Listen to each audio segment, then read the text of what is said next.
Hey everyone, welcome back to Everyday English Pod. One thing I've been thinking about a lot is how to really feel confident when speaking English. Oh yeah. Like whether it's a big presentation at work or just being able to jump into a conversation and feel comfortable. Yeah, absolutely. And I bet a lot of our listeners are thinking about this too. For sure, especially for people who didn't grow up speaking English, it can feel like a really big challenge. Right. But it's a skill that anyone can develop with the right tools and techniques.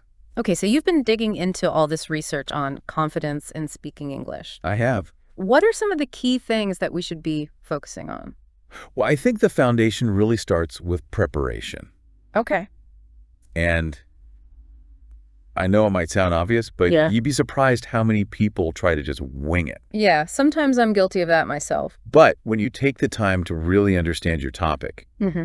organize your thoughts, and rehearse what you want to say, Mm-hmm. it makes a huge difference. I can see that. Yeah. That familiarity breeds this feeling of control. Right. And that control is what fuels confidence. So it's not just about knowing the material, but also about feeling comfortable with it. Exactly. And it's about taking that pressure off of yourself. Okay, so preparation is key.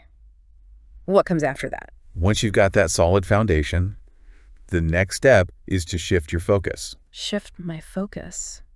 What do you mean? Well, a lot of times when we're speaking in public, especially in a language that's not our native tongue, Yeah. we get so caught up in our own heads, Oh, yeah. I know that feeling. worrying about making mistakes or how our accents sound. Sure. But the really effective speakers are the ones who can shift that focus outward to the audience. Okay. Think about it. When you're listening to someone speak, are you laser focused on every little grammatical error?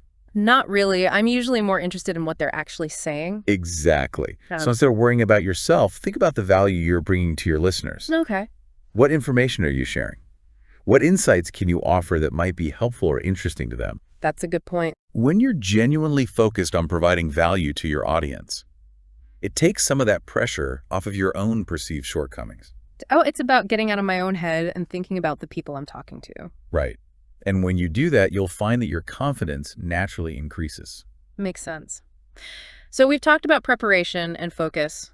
What else is important for confident speaking? Well, let's not forget about body language. Oh, right. Our nonverbal cues. Exactly. It's amazing how much our body language can impact how confident we appear and even how confident we feel. So even if I'm feeling nervous on the inside, if I project confident body language? It can actually start to make you feel more confident too. Really? It's like a mind-body connection. Exactly. Simple things like standing up straight, making eye contact with people, even if it's just brief glances and using gestures to emphasize your points, it all adds up. Okay, so I need to work on my posture and eye contact? And don't be afraid to use your hands. Okay. Gestures can be really powerful when it comes to conveying confidence and enthusiasm. Got it. So we've covered preparation, focus, and body language. What about dealing with those pre-speech jitters? Ah, yes, the dreaded stage fright. I think everyone gets nervous before speaking in public to some extent. It's totally normal. Yeah. In fact, that adrenaline rush you get can actually be a good thing. How so? It can give you that extra energy and focus you need to deliver a compelling presentation. Okay. The key is to learn how to channel that nervous energy in a positive direction. So instead of letting it paralyze me, I can use it to my advantage. Exactly. And one really effective technique for managing those nerves is visualization. Visualization. Before you speak, take some time to close your eyes and imagine yourself delivering a successful presentation. Okay. See yourself feeling calm and confident, connecting with your audience and really nailing it. So like creating a mental movie of the best case scenario. Exactly. And the more vividly you can imagine it, the more effective it will be. Interesting. So it's like a mental rehearsal. It is. Yeah. And when you combine that with thorough preparation, you're setting yourself up for success. So I should visualize myself speaking confidently and also practice my speech beforehand. Absolutely. And when you actually start speaking, remember that your opening is crucial. The first few lines. Yeah. You want to grab the audience's attention right away. Okay, how do I do that? Start with something compelling, something that will hook them in. Like what? It could be a thought-provoking question, a surprising statistic, or even a short story that's relevant to your topic. So it's about setting the tone and making people want to listen. Exactly. And don't forget about pauses. Pauses. Yeah, pauses are your friend. Yeah. They give you a chance to breathe, collect your thoughts, and let your audience process what you've just said. I guess I tend to rush through things when I'm nervous. A lot of people do. but those well-placed pauses can actually make your presentation more impactful. Okay, I'll try to remember that. And don't be afraid to engage your audience. Involve them in the presentation. Exactly. Ask questions, share stories that they can relate to, or even use a little bit of humor if it's appropriate. So make it more of a two-way conversation. Right. When you interact with your audience, it creates more dynamic and engaging experience. And it probably helps to take some of the pressure off of me as the speaker. It definitely can. Yeah. Now, this next one might seem obvious, but it's something that a lot of people overlook. What's that? Practice, practice, practice. I knew you were going to say that. I had to. Yay. The key to building confidence in any skill, and speaking is no different. So how should I practice? There are a lot of different ways. You can speak in front of a mirror, record yourself, and listen back. Okay. You can even join a public speaking club or group where you can get feedback from others. I've heard those can be really helpful. They are. The more you practice, the more natural and confident your delivery will become.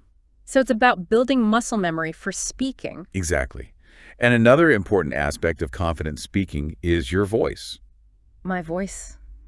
How do I use my voice effectively? Well, voice modulation is really important. What's that? It means varying your tone pitch and volume. Oh, okay. When you speak in a monotone, it can get really boring for the audience. Yeah, it can be hard to stay focused if someone's voice is flat. Right. But when you use your voice expressively, Yeah. it keeps people engaged and makes your message more impactful. So it's about putting some emotion and emphasis into my words. Exactly. And don't forget about the power of a smile. A smile. Yeah. Smiling not only makes you look more approachable and friendly, but it can also help you feel more relaxed and confident. Really? It's true. Try it sometime. When you smile, it sends a signal to your brain that you're happy and at ease. Huh. I never thought about it that way. And speaking of feeling at ease, let's talk about how to handle those moments when things don't go according to plan. Oh yeah, those unexpected challenges that can really throw you off. Exactly. Yeah. Like when the projector fails or you completely blank on what you were going to say next. Just thinking about it makes me nervous. I know it can be really stressful, but the most important thing is to stay calm. Easier said than done. I know, but it's key. If you start to panic, it will only make things worse. Okay, so deep breaths and try to stay composed. Exactly. Yeah. And it's also helpful to have some backup plans in place. Like what? Well, if you're using slides, have a mental outline of your key points so you can continue, even if the technology fails. Okay, that's a good idea. And if you forget what you were going to say, try paraphrasing or summarizing your previous point to buy yourself some time. That's a good tip. And believe it or not, a little bit of humor can go a long way in these situations. Humor, really? Yeah. If something goes wrong, acknowledge it, make a lighthearted comment, and move on. So don't be afraid to laugh at myself a little bit. Exactly. It shows that you're human, and it can help to diffuse any tension in the room. That's good advice. And remember, your nonverbal communication is still important even when things are going wrong. How so? Well, maintain open and confident body language. Okay. Make eye contact, stand up straight, and try to project a sense of calm and control. Even if I'm freaking out on the inside? Especially if you're freaking out on the inside. Okay, got it.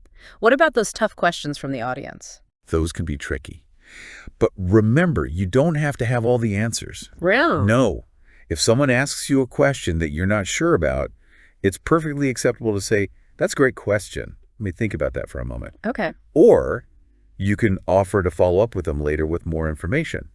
So it's okay to admit when I don't know something? Absolutely. Yeah. And it's also important to be able to adapt to unexpected turns in the conversation. How do I do that? Sometimes your audience will bring up topics that you hadn't planned to discuss. Right. Embrace those moments. Listen to their questions and try to incorporate their interests into your presentation. Okay. It shows that you're flexible and that you value their input. So it's about being a good listener and being willing to go with the flow. Exactly. Yeah. Now let's talk about a really crucial element of confident speaking that we haven't touched on yet. What's that? Understanding your audience. Oh, yeah. That makes sense. Before you even start preparing your speech, Yeah.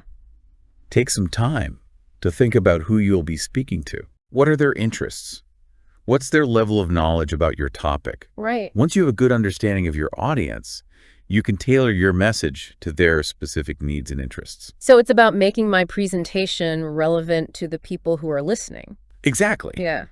And when you do that, it not only makes your message more effective, but it also boosts your own confidence. How so?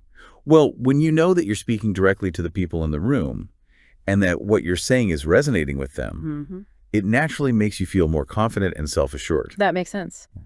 So understanding my audience helps me to create a more impactful presentation, and it also helps me to feel more confident. Exactly. It's a win-win. Okay, so we've covered a lot of ground today. Yeah. What are some of the key takeaways that our listeners should remember?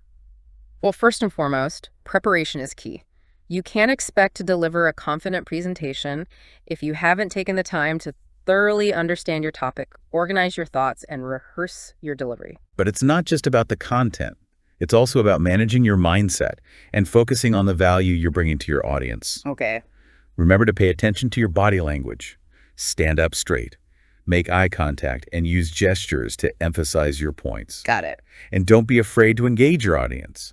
Ask questions, share stories, and create a more interactive experience. That's good advice. And finally, practice, practice, practice.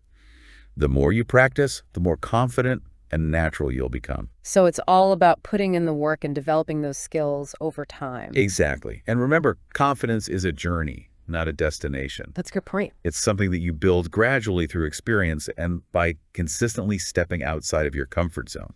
Okay, so don't be afraid to challenge yourself and keep pushing those boundaries. Exactly. And one last thing. What's that? Don't be too hard on yourself. Everyone makes mistakes. It's part of the learning process. That's true. So if you stumble over a word or forget a line, don't let it derail you. Just acknowledge it and move on. So it's all about having a positive attitude and focusing on continuous improvement. Absolutely. And with the right mindset and the right tools, anyone can become a more confident and effective speaker in English. Well said. Thanks for sharing all these insights with us today. My pleasure. And all our listeners out there, keep practicing and keep believing in yourself.